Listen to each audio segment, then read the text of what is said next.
जय हिंद, वंदे मातरम। नमस्कार साथियों, आप सभी का अपने ट्रिकी नंबर 1 क्लासेस में स्वागत है। और दोस्तों, आज का हमारा रहेगा मॉक टेस्ट संबंधित क्वेश्चन है। ठीक है दोस्तों, आप लोगों को हर एक क्वेश्चन का बिल्कुल सही आंसर देना है और कमेंट करके सभी लोग बताएंगे कितने क्वेश्चन में कितने किसके सही हुए। ठीक है दोस्तों, इसी के साथ अब बढ़ते हैं। हमारा पहला क्वेश्चन है स्क्रीन पर, इनमें से मिश्र वाक्य कौन सा है? ऑप्शन नंबर 1, यौवन चरित्र निर्माण का समय है। ऑप्शन नंबर 2, मैंने एक पुस्तक खरीदी जो नई है। ऑप्शन नंबर 3, आकाश में बिजली चमकती है। ऑप्शन नंबर 4, मोहन घर पहुंचा, राधा चली गई। तो दोस्तों, यहाँ पे हमारा राइट आंसर क्या? क्वेश्चन नंबर 1 का हमारा राइट आंसर कौन सा हो जाएगा? वो जगह इसमें मिश्र वाक्य बताना है आप लोगों को। तो मिश्र वाक्य हमारा कौन सा हो जाएगा? ऑप्शन नंबर 2, मैंने एक पुस्तक खरीदी जो नई है। ठीक है दोस्तों, ये हमारा क्या है? मिश्र वाक्य हो जाएगा। इसी के साथ आगे बढ़ेंगे। अब बात करते हैं क्वेश्चन नंबर 2, मीना ने कविता को पुस्तक दी, वाक्य में कौन सा काल है? ऑप्शन नंबर 1, सामान्य भूतकाल। ऑप्शन नंबर 2, अपूर्ण भूतकाल। ऑप्शन नंबर 3, पूर्ण भूतकाल। ऑप्शन नंबर 4, आसन्न भूतकाल। तो क्वेश्चन नंबर 2 का हमारा राइट आंसर क्या हो जाएगा? मीना ने दोस्तों क्या? मीना ने कविता को पुस्तक दी। दोस्तों, दी तो बात किसकी हो रही है? अभी अभी दी, यानी कि सामान्य दी। ये कहने का मतलब मीना ने कविता को पुस्तक दी, तो इसमें हमारा क्या हो जाएगा दोस्तों? सामान्य भूतकाल। पुस्तक तो दी, लेकिन भूतकाल का टाइम था, टाइम बीत चुका है। और दोस्तों, दी का मतलब क्या है? सामान्य, उसी समय दी, तो वहां पे हमारा क्या हो जाएगा? कल सामान्य भूतकाल हो जाएगा। इसी के साथ आगे बढ़ते हैं। अब बात करते हैं क्वेश्चन नंबर 3, इनमें से कौन सा विकल्प विलोम की दृष्टि से अशुद्ध है? ऑप्शन नंबर 1, निस्वार्थ परार्थ। ऑप्शन नंबर 2, गरिमा लघिमा। ऑप्शन नंबर 3, गौरव लगाओ। ऑप्शन नंबर 4, ममता निष्ठुरता। तो दोस्तों, क्वेश्चन नंबर 3 का हमारा राइट आंसर क्या आ जाएगा? सभी लोग इसका राइट आंसर करें। दोस्तों, यहाँ पे अगर बात करते हैं निस्वार्थ, निस्वार्थ का दोस्तों विलोम क्या आ जाएगा? स्वार्थ। यहाँ पे दोस्तों क्या है? परार्थ। तो ऑप्शन नंबर ए यहाँ पे बिल्कुल अशुद्ध हो जाएगा। अशुद्ध ही पूछा गया। गरिमा का दोस्तों लघिमा होता है, गौरव का लगाव होता है विलोम, और ममता का निष्ठुरता होता है।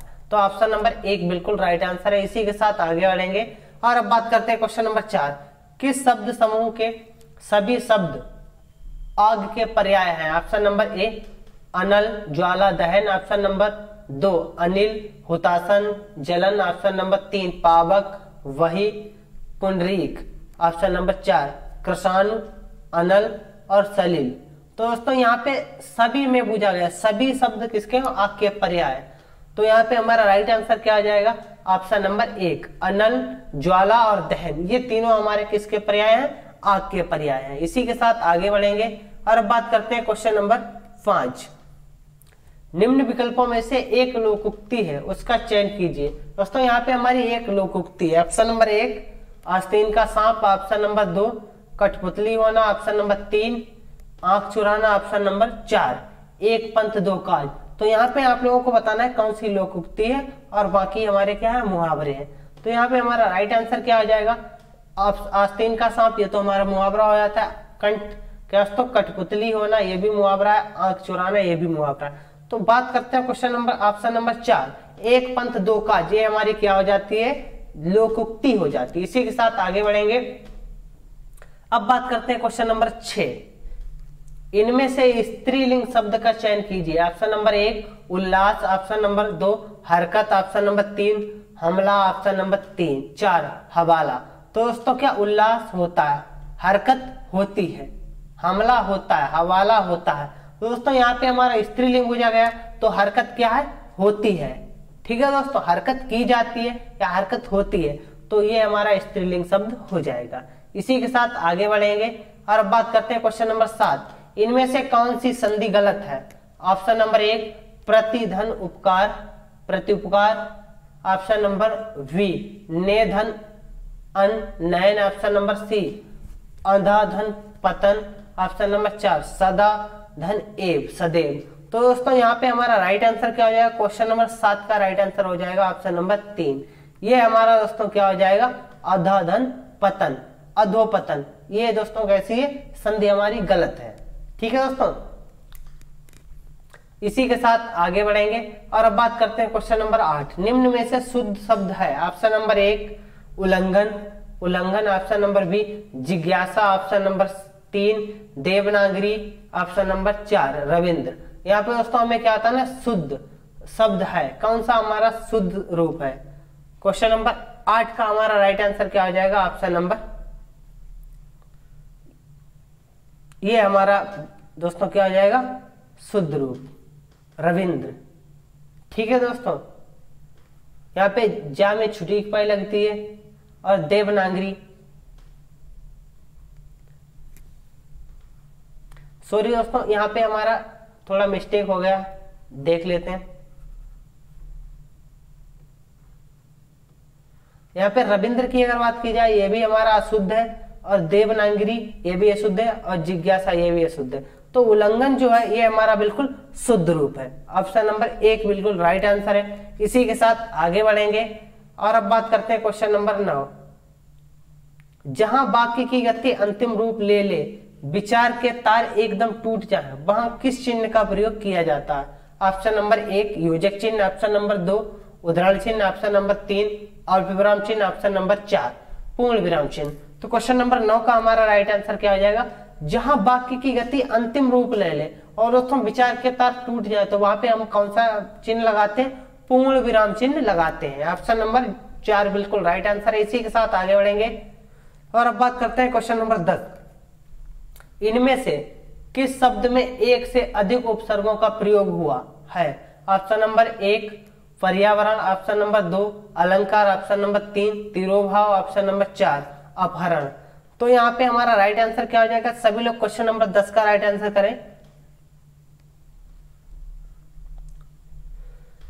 देखिए दोस्तों यहाँ पे अगर हम बात करते हैं उपसर्गों का प्रयोग हुआ है, तो हमारा राइट आंसर क्या हो जाएगा, पर्यावरण।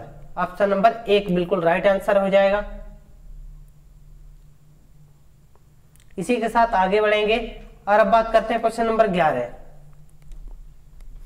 बच्चों की मौखिक अभिव्यक्ति के विकास का अर्थ यह नहीं है। ऑप्शन नंबर 1 वाद विवाद में बेझिझक होकर बोलना। ऑप्शन नंबर 2 कहानी सुनकर शब्दांश दोहराना। ऑप्शन नंबर 3 अपनी कल्पनाओं की मौखिक अभिव्यक्ति। ऑप्शन नंबर 4 बातचीत में सक्रिय भागीदारिता का निर्वाहन करना। तो दोस्तों क्वेश्चन नंबर 11 का हमारा राइट आंसर क्या हो जाएगा, सभी लोग इसका राइट आंसर करें क्वेश्चन नंबर 11 का। यहाँ पे दोस्तों क्या हो जाएगा, बच्चों का मौखिक अभिव्यक्ति क्या होता है, कहानी सुनकर शब्दांश दोहराना। ऑप्शन नंबर 2 बिल्कुल राइट आंसर है। इसी के साथ आगे बढ़ेंगे और बात करते हैं क्वेश्चन नंबर 12। शिक्षक को देख रेख में शिक्षण किस विधि में कराया जाता है। ऑप्शन नंबर 1 कहानी विधि। ऑप्शन नंबर 2 भ्रमण विधि। ऑप्शन नंबर 3 पर्यवेक्षित अध्ययन विधि। ऑप्शन नंबर 4 प्रश्नोत्तर विधि। तो दोस्तों क्वेश्चन नंबर 12 का हमारा राइट आंसर क्या हो जाएगा, ऑप्शन नंबर 3 ये बिल्कुल राइट आंसर है। क्या, पर्यवेक्षित अध्ययन विधि। इसी के साथ आगे बढ़ेंगे और अब बात करते हैं क्वेश्चन नंबर 13। माइकल सेमर द्वारा प्रतिपादित विधि है। ऑप्शन नंबर 1 क्या दोस्तों, ध्वन्यात्मक विधि। ऑप्शन नंबर 2 अनुकरण विधि। ऑप्शन नंबर 3 शब्द विधि। ऑप्शन नंबर 4 उपरोक्त सभी। तो क्वेश्चन नंबर 13 का हमारा राइट आंसर क्या हो जाएगा, ऑप्शन नंबर ए ध्वन्यात्मक विधि। इसी के साथ आगे बढ़ेंगे और बात करते हैं क्वेश्चन नंबर 14। भंडार क्या दोस्तों, भंडारकरण भंडारकर विधि नाम से प्रचलित विधि है। ऑप्शन नंबर 1 व्याख्या विधि। ऑप्शन नंबर 2 व्याकरण अनुवाद विधि। ऑप्शन नंबर 3 कथा कथन विधि। ऑप्शन नंबर 4 पारायण विधि। तो क्वेश्चन नंबर 14 का हमारा राइट आंसर क्या हो जाएगा, व्याकरण अनुवाद विधि। ऑप्शन नंबर 2 बिल्कुल राइट आंसर है। इसी के साथ आगे बढ़ेंगे और अब बात करते हैं क्वेश्चन नंबर 15। विशिष्ट से सामान्य का सिद्धांत का विकास किस स्तर ई शिक्षण को ध्यान में रखकर किया जाता है। ऑप्शन नंबर 1 विश्लेषण विधि। ऑप्शन नंबर 2 स्वतः शोध विधि। ऑप्शन नंबर 3 संश्लेषण विधि। ऑप्शन नंबर 4 आगमन विधि। तो क्वेश्चन नंबर 15 का हमारा राइट आंसर क्या हो जाएगा, ऑप्शन नंबर 4 आगमन विधि। इसी के साथ आगे बढ़ते हैं और अब बात करते हैं क्वेश्चन नंबर 16। निम्न में से किस शिक्षण सिद्धांत के द्वारा प्रत्यन हस्तपरक अनुभव क्या दोस्तों अनुभव की प्राप्ति होती है। ऑप्शन नंबर 1 क्रियाशील। ऑप्शन नंबर 2 प्रेरणा का सिद्धांत, प्रेरणा का सिद्धांत ऑप्शन नंबर 2, नियोजन का सिद्धांत ऑप्शन नंबर 4, इनमें से कोई नहीं। तो क्वेश्चन नंबर 16 का हमारा राइट आंसर क्या हो जाएगा, क्रियाशीलता, ऑप्शन नंबर 1 बिल्कुल राइट आंसर है। इसी के साथ आगे बढ़ेंगे और अब बात करते हैं क्वेश्चन नंबर 17, बच्चों को बाल साहित्य उपलब्ध कराने से क्या लाभ है। ऑप्शन नंबर 1 श्रवण कौशल का विकास, ऑप्शन नंबर 2 लेखकों से परिचय, ऑप्शन नंबर 3 बच्चों की क्या विविधता पूर्ण भाषिक सामग्री पढ़ने के अवसर देना, ऑप्शन नंबर 4 पात्रों का चरित्र चित्रण करने को कुशलता का विकास। तो क्वेश्चन नंबर 17 का हमारा राइट आंसर क्या आ जाएगा, ऑप्शन नंबर 3 बच्चों को विविधता पूर्ण भाषिक सामग्री पढ़ने के अवसर देना, ऑप्शन नंबर 3 बिल्कुल राइट आंसर है। इसी के साथ आगे बढ़ेंगे और बात करते हैं क्वेश्चन नंबर 18, भाषा सीखने क्या दोस्तों, भाषा सीखने सिखाने की प्रक्रिया में अर्थ गढ़ने का मुख्य आधार है। ऑप्शन नंबर 1 पाठ्यपुस्तक, ऑप्शन नंबर 2 सामाजिक संस्कृति परिवेश, ऑप्शन नंबर 3 शिक्षक द्वारा अर्थ बताना, ऑप्शन नंबर 4 शब्दकोश देखना। तो क्वेश्चन नंबर 18 का हमारा राइट आंसर क्या हो जाएगा, सामाजिक संस्कृति परिवेश, ऑप्शन नंबर 2 बिल्कुल राइट आंसर है। इसी के साथ आगे बढ़ेंगे। अब बात करते हैं क्वेश्चन नंबर 19, सोहेल को पढ़ने में कठिनाई होती है लेकिन उसका अवबोधन पक्ष बेहतर है। सोहेल की समस्या है, option number 1 dysgraphia, option number 2 dyslexia, option number 3 dyscalculia, option number 4 डिस्प्रेसिया।